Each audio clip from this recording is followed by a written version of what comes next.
So what did we learn from the US Grand Prix? Just how much faster really was Max Verstappen, and why was Piastri struggling so much?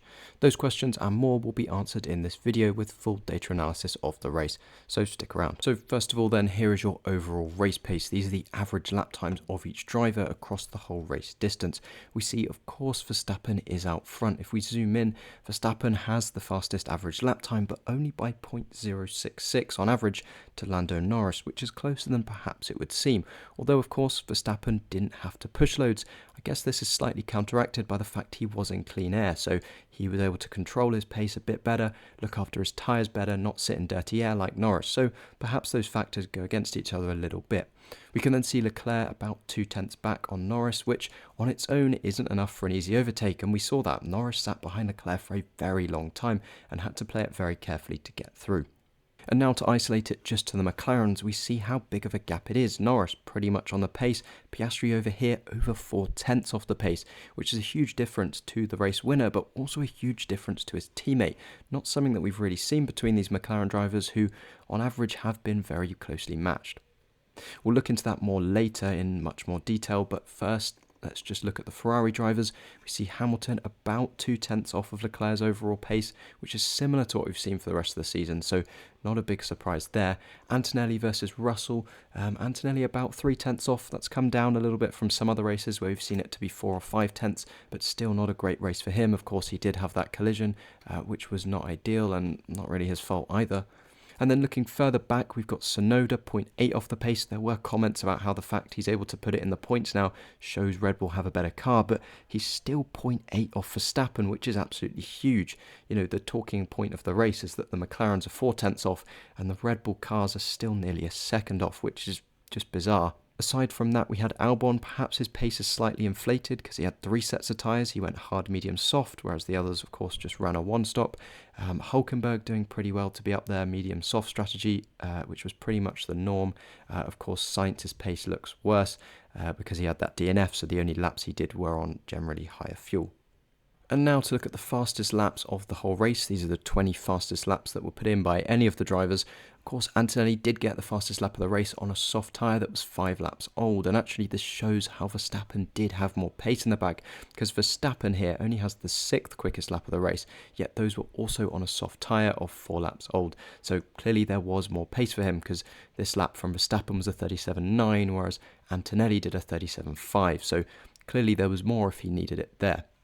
Norris then locked out most of the other top 10 fastest laps on that soft tyre. We see the anomaly being Leclerc putting in some quick laps on his mediums, and that's because he ran the soft medium rather than medium then soft, so his low fuel running was on that medium tyre.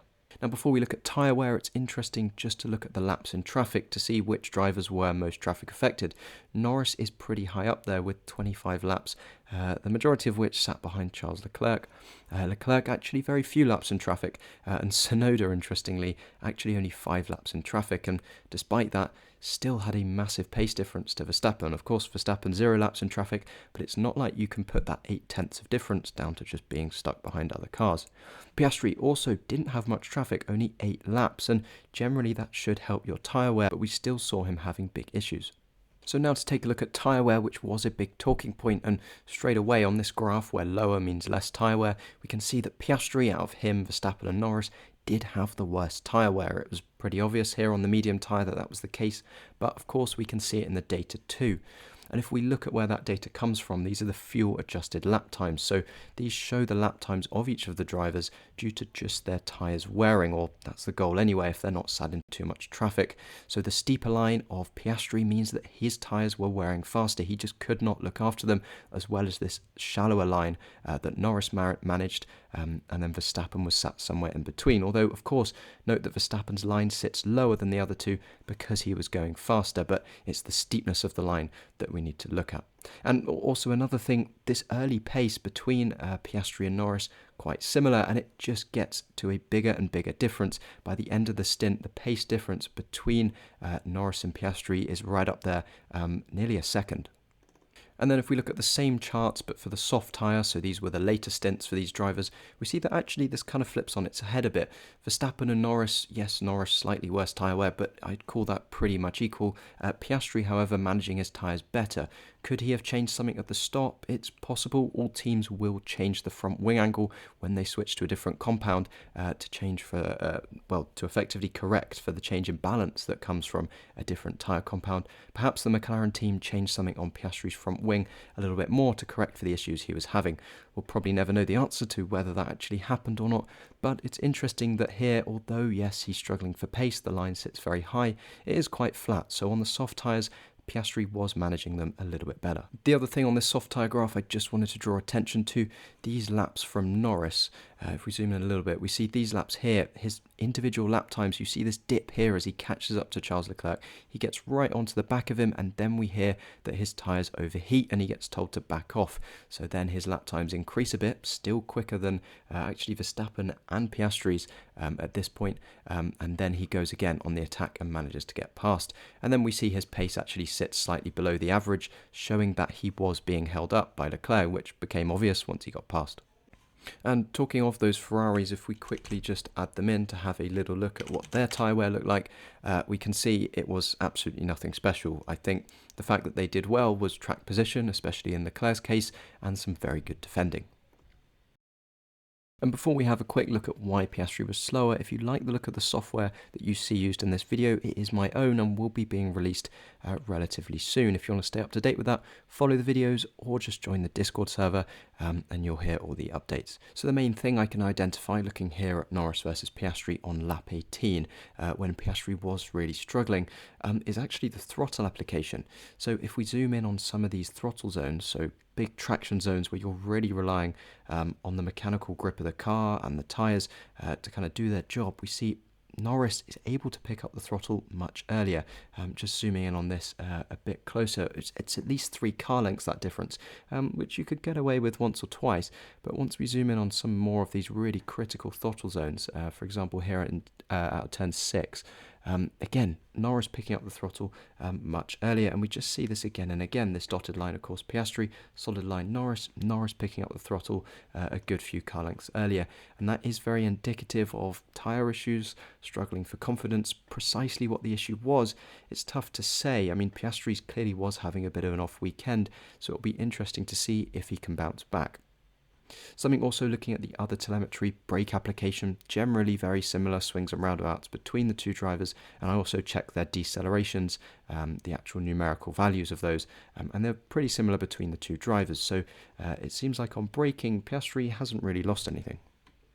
And just quickly to round out before we look at pit stops, here's a quick Verstappen versus Norris comparison. Now, these are the fastest laps of each driver on the race. They were about 0.3 apart, so Norris 0.3 slower than Verstappen on his fastest lap versus Verstappen's fastest lap, which does perhaps accentuate the difference between them, but nevertheless we can use it to see where the difference was. And the first thing I notice is through this whole first section, Norris is gradually just losing and losing until he's about 0.3 back, which is roughly what that lap time difference was. From there it kind of ebbs and flows and ends up about back there again. And interestingly, that first bit, we see it here, it's this ultra high speed section. It's through 3, 4, 5, 6, turn 7, 8, and of course if we look on the track map, that is the super fast high speed section that I think is brilliant to watch at this track. And of course Verstappen and Red Bull brought that new floor at Monza. It lets them run the car super low while still being legal, not wearing the skid block too much, like Ferrari showed us exactly how not to do it in China. But yeah, Verstappen incredibly quick through the high speed. Also good on the brakes. We see, if we just make this a bit easier to see, in the brakes into the last corner in this huge braking zone, and also top speed actually down this massive back straight, which is impressive to still be so strong in this high speed. And also on the straight shows that that floor is working incredibly well. And then high speed corners, Verstappen of course is quicker on average. Low speed corners, it's incredibly similar. It's really hard to split the two. They are kind of just trading blows pretty equally across the lap. So finally, here's your pit stop data to look at. Of course, we had McLaren being slightly oddly inconsistent between their two stops. Out of the top teams, we see that their 2 data points are the most spread out, but actually it was Racing Bulls that were the quickest, with Mercedes being about 2.5 tenths on average slower than them, which is only a couple of percent in total pit time. But anyway, that's all the data I have for you in this video. If you have enjoyed it, please do subscribe and come back next weekend for analysis of Mexico. But that's all, so thank you for watching, and I'll see you in the next one.